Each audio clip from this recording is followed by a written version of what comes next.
And we'll kick this show off in the NBA. You know, today was supposed to be a coronation of sorts for the Sacramento Kings. It was their first home game since clinching a playoff berth. They had record fan attendance at Golden One Center, and they could have clinched the division title with a win today. But the San Antonio Spurs came into town and just had to spoil all the fun. A raucous crowd to welcome back the Kings in their first home game since clinching that playoff berth. And best believe these fans showed up and showed out. Listen to this, 18,183 fans in attendance. That breaks the record for most fans at a Kings game at G1C. This is also their 18th consecutive sellout. Now, unfortunately for all these fans, the Kings would get out to a slow start. Maybe they're suffering from the clinching playoff berth hangover. Kings trailed the Spurs 63-58 at intermission. Keep in mind, the Spurs are one of the worst teams in the league. And now in the third quarter, Domantas Sabonis finally got the sellout crowd on their feet. Wait for it with this posterizing dunk right there. Get it, Domas. 26 points and 8 rebounds for Domas on the night. Sacramento outscored the Spurs 34-33 in the frame. And in the fourth quarter, we all know who's throwing on the Superman cape. De'Aaron Fox, a.k.a. Mr. Fourth Quarter. He dropped 16 of his team-high 28 points in the fourth. All right, let's fast forward to the end of regulation. About 10 seconds left on the clock. Fox doing what he does best, but you see the defense come over. He gets the ball to Kevin Huerter, who throws it up, and yeah, that shot is not going in. So we go into overtime, where Doug McDermott just put on a clinic. 30 points for McDermott in this game. The Spurs outscored the Kings 19-11 in the overtime period, and you would be able to hear a pin drop in the arena. The Kings fall to the Spurs 142-134. Coach Brown, make it all make sense. I don't know what their mindset was individually coming into the game. I imagine some of them thought that we were just going to be able to show up and beat these guys. The win was just going to happen. And, maybe we need to get hit in the head a few times in order to respect the game, respect the process, and understand that we have to bring it from the beginning of the game to the end. And hopefully our guys will start holding each other accountable and themselves accountable with their mental preparation coming into the game, especially on the defense end of the floor.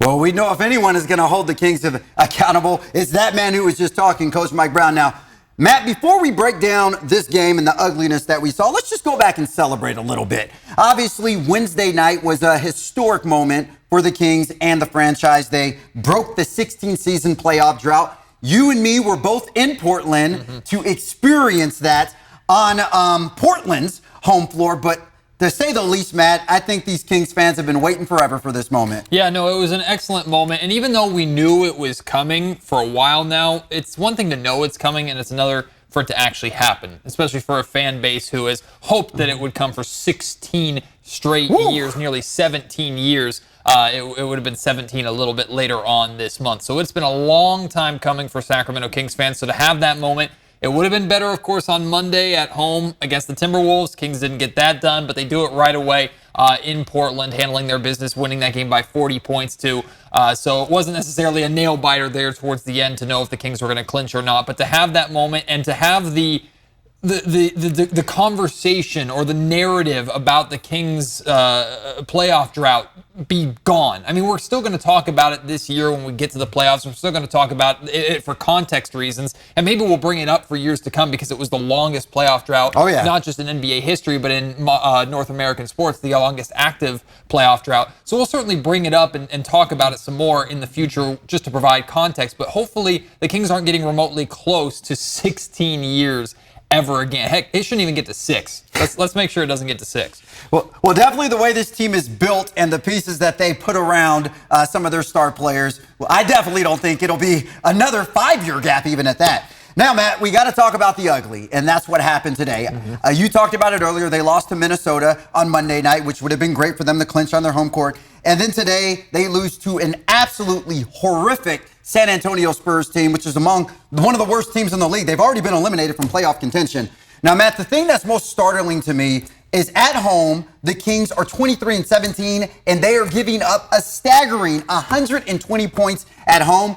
I'm no coach, Matt, but that doesn't sound to me like a recipe for winning basketball. Yeah, and considering they're 10 games over 500 on the road. Now, that stat in itself is, to me, one of the most astonishing of the season because we didn't expect this team to be this good. We certainly didn't expect the team to be that good on the road. Typically at home is where good teams really thrive. Look at what the Golden State Warriors are doing this year. They're terrible on the road, but at home they've only lost 8 games. So typically when you can defend your home floor, that's one of the signs of being a good team. So the Sacramento Kings need to figure out, especially now that they've clinched home court advantage, they need to figure out what the issue is on their home floor, why, for some reason, teams come in with so much confidence while the Sacramento Kings let off the gas a little bit. And Mike Brown talked about this a little bit post-game. He focused on the fact that the one thing that worries him is sometimes this team lacks a sense of urgency when it comes to playing at home. And that's a real concern for a team like Sacramento, who needs to take advantage of their home floor if they're going to have any kind of playoff success long term.